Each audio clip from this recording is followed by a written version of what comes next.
On Wednesday, September 10th, 2025, Charlie Kirk speaks at an event in Orem, Utah.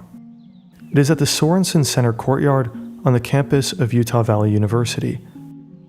The event, part of his American Comeback Tour, features his signature Prove Me Wrong debate format.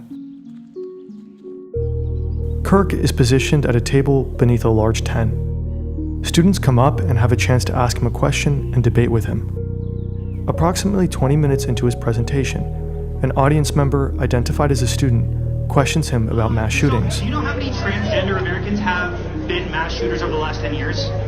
Too many.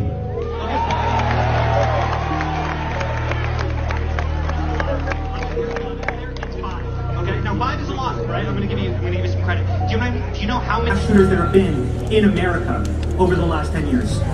Kirk asks a question, but then it gets interrupted. Counting or not counting gang violence? Great. Oh my God. Go, run. When Charlie is 18 years old, he speaks at a college. He just seems like any other young American conservative. But at that college, he catches someone's eye. Will Montgomery sees that Charlie gets attention. While other conservative speakers are boring, young people listen to Charlie Kirk.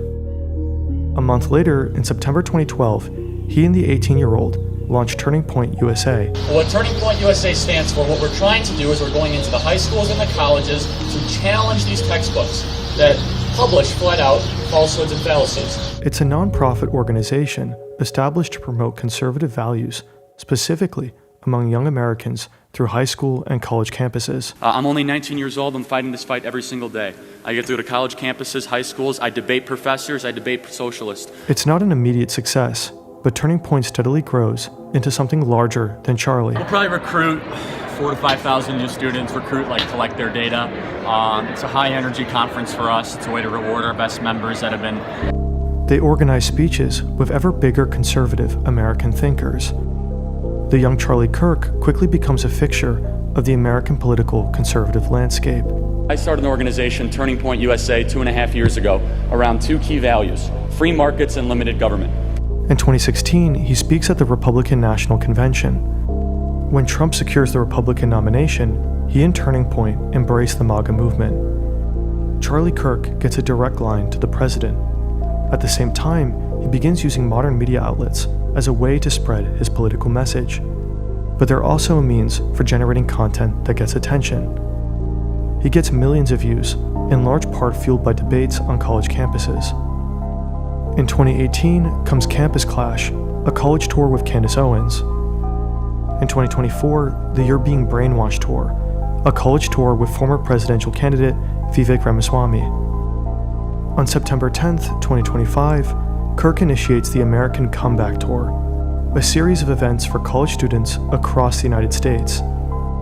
The format includes his classic Prove Me Wrong table sessions, where he invites attendees to debate his political and cultural viewpoints in a public setting.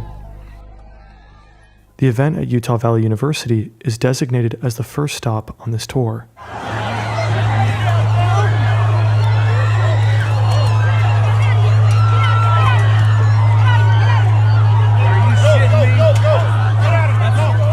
Eyewitness accounts describe hearing a loud bang. Go down and see get closer. Are they restricting you guys up here or what? Nah, it's too crowded. It's just there's just so much. Before we had a flag and we had it so it was positioned above the tent so it would be in the camera.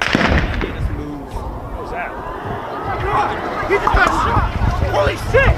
Holy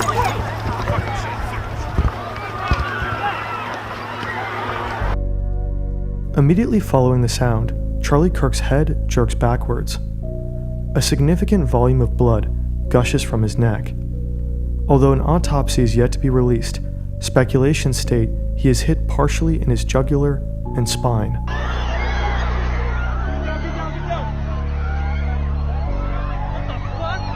Phone footage shows that audience members react to the noise instinctively, collectively looking to the right and then crouching down.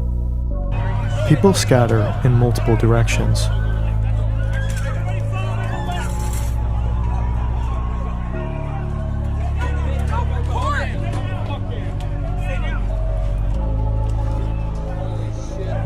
His security personnel and multiple police officers cover him and try to bring him away to surrounding vehicles as soon as possible.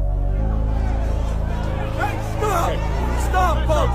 Stop! Through phone recordings later released on Twitter, a figure is identified on the roof of the Losey Center. So there's somebody on the roof right there? Just saying? He just ran from, over, where's my finger? Whoa. From over there, ran in, and now he's right there. Just saying. A building located approximately 200 yards or 180 meters from Kirk's position. It seems the shooter is lying in a prone position, shooting down with a clear view of his target. This individual is observed both prior to and following the shot, and is seen retreating from the rooftop. Based on these videos, the shooter is placed at a more accurate guesstimation of 100 to 120 meters from where Kirk is sitting. Presumably, the shooter escapes over the roof of the building after taking the shot. Charlie Kirk is carried to a police vehicle parked just behind the tent where he is speaking from.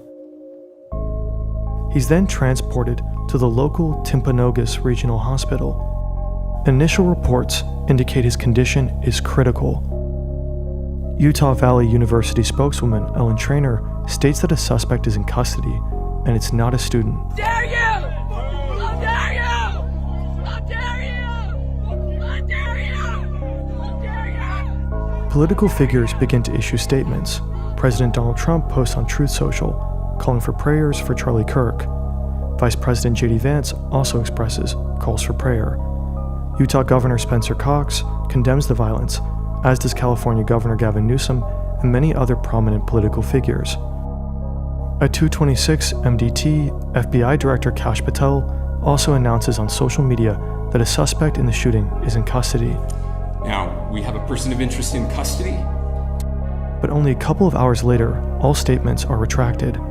Cox clarifies that George Zinn, the individual initially detained, is not the assassin, but has been charged with obstruction of justice. A second suspect is also arrested, but later released. As of right now, the authorities state their investigation continues. At around 2:40 MDT, Charlie Kirk's death is finally confirmed. President Donald Trump announces it on Truth Social. He is survived by his wife, daughter, and son. To my great fellow Americans, I am filled with grief and anger at the heinous assassination of Charlie Kirk on a college campus in Utah. The cause of death is confirmed as a gunshot wound to the neck. No further suspects have been taken into custody as of September 11th at the time of this upload. President Trump orders all American flags to be lowered to half-staff across the country until Sunday evening as a mark of respect. We are reminded again of how real the present danger of political shootings is in the United States. It's a tragic day for our nation. And I want to be very clear that this is a political assassination. For us, on the outside, looking in from Europe, it's a brutal reminder of how politically heated things are in the country across the ocean. This video wasn't a walk in the park. It took us less than a day after the shooting happened to get a full 3D video production in motion, and we rendered more than 50,000 frames to be able to do it. The only reason we could was because of our render farm, which lets us render Blender animations faster and more affordably than anyone else on this planet, and that isn't an exaggeration. We had multiple GPUs attacking each renderer at the same time. Our 3D artists had their computers free because they outsourced all the rendering to the farm. It rendered faster while we could still keep working. We had a real-time preview that allowed us to catch and fix mistakes while rendering this video, and it turned our turnaround from weeks to literal hours. If you work on 3D productions, specifically in media and journalism, which require fast turnarounds, I would recommend you try the tool that made it possible to release this video at the speed that it was. Go to Sulu/Hoog to learn more.